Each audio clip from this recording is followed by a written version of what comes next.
Ahmedabad plane દુર્ઘટનાના 1 વર્ષ બાદ પણ ફિલ્મ ડાયરેક્ટરની પત્ની ન્યાય માટે ભટકી રહ્યા છે.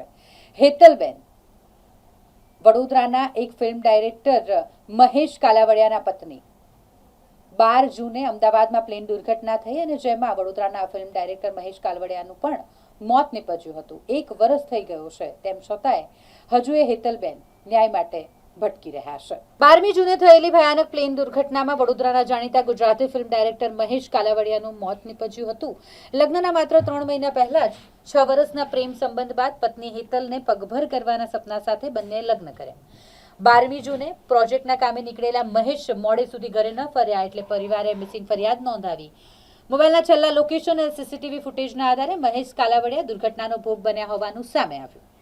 પતિ ગુમાવ્યા બાદ સાસરીમાં અનેક દુઃખોનો સામનો કરી હાલ એકલવાયુ જીવન જીવી રહ્યા છે હેતલ પ્રજાપતિ. ટાટા ગ્રુપની રકમ કરાર મુજબ સાસરિયાને આપી દીધી હોવા છતાંય સરકારી સહાયની લાલચે સોશિયલ મીડિયા પર હેતલનો ખોટો અપપ્રચાર થઈ રહ્યો છે. સરકારે 1 વર્ષમાં દુર્ઘટનાનું કારણ આપવાનું વચન આપ્યું હતું, પરંતુ હજુ સુધી કોઈ સત્તાવાર જવાબ જ નથી મળ્યો.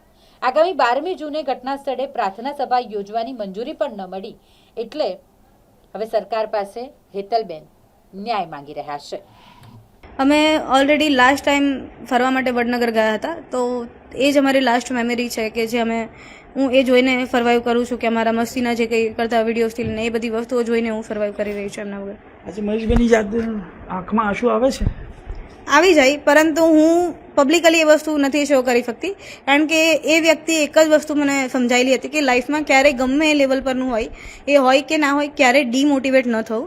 લાઈફમાં આવ્યા છે તો એ જવાના જ છે, એકલા જ આવે ને એકલા જ જવાનું છે, તો એ રીતનું છે. હેતલબેન, જ્યારે તમારું લગ્ન થયું ત્યારે કેટલો સમય થયો ને ત્યારબાદ આ ક્યારેક દુર્ઘટના બની, કેટલો સમય હતો? 3rd માર્ચ 2025ના રોજ અમારા લગ્ન થયા અને 12th જૂન 2025ના રોજ આ ઇન્સિડન્ટ એરોપ્લેન ક્રેશનો બન્યો. તેઓ મિટિંગમાં ગયા હતા અને મિટિંગમાંથી રિટર્ન આવતા હતા અને એ દરમિયાન આ બનાવની અંદર તેઓ આવી ગયા. શ્યોર, તેઓ ફિલ્મ ડાયરેક્ટર હતા અને યુટ્યુબમાં આલ્બમ સોંગ બનાવવાનું કામ કરતા હતા. તેઓ તમારો અને મહેશભાઈનો કેવી રીતે મેળાપ થયો, કેવી રીતે લવ પ્રેમ સંબંધ બંધાયો હતો? અમારા લવ મેરેજ થયા હતા. અમે ઓલરેડી લાસ્ટ 6 વર્ષથી એકબીજાને ઓળખતા હતા અને ત્યારબાદ અમે 3rd માર્ચના રોજ લગ્ન કર્યા હતા. હવે એ વસ્તુ મેં સ્ટાર્ટિંગમાં પણ કીધું એ પ્રમાણે કે શબ્દ તો મારી પાસે નથી એની યાદના, કે એ વ્યક્તિ એટલા સારા હતા કે એ વસ્તુ હું વર્ણવી નહીં શકું. હવે એની અંદર પણ એક વસ્તુ કહેવા માંગીશ કે જે પ્રમાણે એ લોકો કહે છે એ પ્રમાણે કોઈ જ વસ્તુ માહિતી મળતી નથી. એવિએશનમાંથી જે એક મેઇન હેડ હતા તેઓએ મીડિયાની અંદર એ વસ્તુ શેર કરી હતી અને એઝ પર એવિએશન લો રૂલ્સ જે પ્રમાણે છે કે આવો એરપ્લેન ક્રેશનો કે કોઈ પણ એરલાઇનને લગતો ઇન્સિડન્ટ બને છે તો વિધિન 1 યર તેઓએ ડિટેલ્સ શેર કરવાની હોય છે. આજે 11 જૂન થઈ ગઈ છે, પરંતુ કોઈ ઇન્ફોર્મેશન હજી સુધી અમને મળી નથી. આશા તો નથી, પરંતુ એવી આશા રાખીએ છીએ કે માહિતી અમને મળે, કારણ કે વ્યક્તિ તો રિટર્ન નથી આવી શકવાનું, પણ માહિતી મળે તો જેથી અમારા દિલને દિલાસો મળી શકે કે ભાઈ આ કારણથી થયું, જેથી અમે આગળ બોલી શકીએ કે ભાઈ આ ઘટના કેમ બની અને ભવિષ્યમાં આ ઘટના ના બને એના માટે એરલાઇને સાવચેતી ભર્યા પગલાં લે એવી માંગ છે. ટોટલ 1.25 CRનું કમ્પન્સેશન મળ્યું છે. 1 CR Tata group and 25 lakh A airline through મળેલ છે. હવે એમાં એવું છે કે આ ઇન્સિડન્ટ જે વખતે 12th જૂનના બન્યો તો એ લોકોએ 2 મહિના સુધી તો મને કીધું જ નથી. એવું જ કીધું કે ભાઈ એ વ્યક્તિ મિસિંગ છે તો આપણે ફક્ત ને ફક્ત ગવર્મેન્ટની ફોર્માલિટીઝ કરી રહ્યા છે. અને એ દરમિયાન એ લોકો પછી મને હેરાનગતિ ઘણી કરવા લાગ્યા હતા, સાસુ સસરાને એ લોકો તરફથી. તો હું મારા પેરેન્ટ્સને કીધું કે મને ઘરે આવવું છે, તો મારા પેરેન્ટ્સ મને લેવા માટે આવ્યા. તો એ દિવસે એમને એક સમજૂતી કરાર મારી જોડે કરેલો છે, જેમાં એ વસ્તુ મેન્શન છે કે ભવિષ્યમાં એ લોકોનો કોઈ મારા પર હક નથી, કે મારો એ લોકો પર કોઈ હક નથી. એ લોકો જેટલું પણ ફાઇનાન્શિયલી ગ્રો કરે કે જે કંઈ હોય, હું પણ ગ્રો કરું છું તે ટોટલી મારું રહેશે અને ભવિષ્યમાં કોઈ પણ કમ્પન્સેશન મળે છે મને તો એની અંદર કોઈ પણ એ લોકોનો હક નહીં રહે અને એ લોકોને જો કંઈ પણ મળે છે તો એ લોકોની અંદર મારો કોઈ હક નહીં રહે. એ વસ્તુ ક્લિયર લખેલું છે અને કરારમાં એ વસ્તુ પણ મેન્શન છે કે 40% મારે રાખવાના છે અને 60% એ લોકોએ રાખવાના છે. અને મેઇન વસ્તુ કે મેં કમ્પન્સેશનમાંથી અમાઉન્ટ માંગી એ જ કારણથી એ લોકો ઝઘડા મારી જોડે ખૂબ જ કરવા લાગ્યા હતા, તો એ કારણથી મારે ત્યાંથી નીકળવું પડ્યું હતું.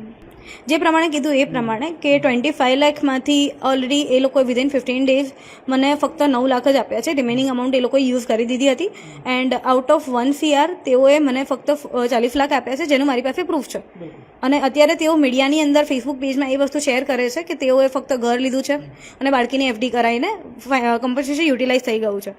બટ રિયાલિટી એવી છે કે તેઓએ એક દુકાન પણ લીધી છે અને મારા દિયરે લાસ્ટમાં મારા હસબન્ડે જ 50,000 પે કરીને એક કોર્સ પણ એને કરાવડાયો હતો સલૂન માટેનો, હેર સ્પેશિયાલિસ્ટનો, એડવાન્સ ડિપ્લોમા કરાવ્યું હતું. તો એ બે ઓલરેડી એ અત્યારે કમાય છે. તો મારા જે ઇનલોઝ છે એ તો એમના પર ડિપેન્ડન્ટ છે, પણ હું અત્યારે કોઈના પર ડિપેન્ડન્ટ નથી. એનું રીઝન પણ હું તમને જણાવીશ. રીઝન એ છે કે 12th ઓફ જાન્યુઆરીના રોજ મારું એક્સિડન્ટ થયું હતું ખોડિયારનગર 4 રસ્તા. તો એ રીઝનથી મને બેકમાં ક્રેક આવેલી છે. તો છેલ્લા 4 મહિનાથી હું ટોટલી બેડ રેસ્ટ છું. તો લાગે માઇટ બી પોસિબલ, હું શ્યોર તો ના કહી શકું, બટ એ લોકોએ મારા જોડે સંબંધ પણ બગાડ્યો છે. એનું કારણ એક જ છે કે એ લોકોને ફંડ જોઈતું હતું, મને આપવું નહોતું, ને એ જ કારણથી અત્યારે પણ સેમ વસ્તુ મારા પર બદનામી કરે છે કે જેથી હું કોઈ સ્ટેપ લઈ લઉં અને જે કંઈ ફંડ છે એમને મળે. હવે હું તો એવું વિચારું છું કે 4 લોકો જે બોલે છે ને એ કંઈ કામ નથી ને, એટલા માટે આવી મારી વાત શેર કરે છે. હું તો એમને ફેમિલી મેમ્બર માનતી હતી અને માણસાઈની દ્રષ્ટિ કે ભાઈ પોતાના છે એ દ્રષ્ટિએ અત્યારે મારી જગ્યાએ બીજું કોઈ હોય, ઘણા ફેમિલી છે કમ્પન્સેશન 1 CR બીજા કોઈને નથી આપ્યું, પણ હું એમને મારા પોતાના ફેમિલી મેમ્બર ગણતી હતી ને એમને પણ એમના દીકરાને ગુમાવ્યો છે. તો એ લાગણીથી હું એમને શેર કર્યા છે 60 લાખ.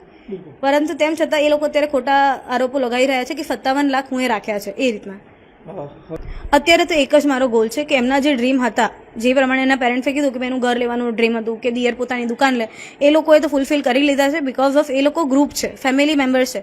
જ્યારે હું ત્યાંથી નીકળી એ વખતે બધાએ ભેગા થઈને મને ખૂબ જ હેરાનગતિ કરી હતી, જે કારણથી મારે અહીંયા આવવું પડ્યું હતું. હવે પત્રની અંદર, ઈમેલની અંદર એ વસ્તુ હું એ મેન્શન કરેલી છે કે 12 જૂન વર્ષ પૂર્ણ થાય છે. તો એ ડ્યુરેશનમાં અમારે એ જે દુર્ઘટના બની છે એ જગ્યાએ અમારે શ્રદ્ધાંજલિ અર્પિત કરવી છે. તો ત્યાં જવા માટેની પરમિશન માટે અમે AIBને મેલ કરેલો છે, પરંતુ હજી સુધી કોઈ રિપ્લાય નથી આવ્યો એમના થ્રુ. સરકાર, ગુજરાત સરકાર પણ આ મામલે ગંભીરતાથી લે એવી માંગ છે. હવે ગુજરાત સરકારને હું તો મીડિયાની અંદર એક જ વસ્તુ જણાવવા માંગીશ કે જો એ લોકો ત્યાંનું રિઝર્વેશન માટે આટલી મોટી અમાઉન્ટમાં ફંડ જો યુટિલાઇઝ કરી શકતા હોય તો એ લોકો એ પણ કરી શકે છે કે અમને અમારી જે માંગ છે, જે માહિતી અમારે જાણવી છે એનું પણ એ લોકો કઢાવી જ શકે છે માહિતી, પરંતુ એ લોકો કોઈ સપોર્ટ નથી. આપણા જે લોયર છે, વિદેશથી લોયર છે, એમની સાથે શું ચર્ચાઓ થઈ, શું કહેવામાં આવે? એ લોકો લોયરના થ્રુ અમને ઘણી બધી માહિતી જાણવા મળે છે, કારણ કે એ સ્પેશિયાલિસ્ટ એવિએશનના છે. તો કયા કયા રીઝનથી આ બનાવ બન્યો છે એ માહિતી ખાસ અમને જણાવી રહ્યા છે.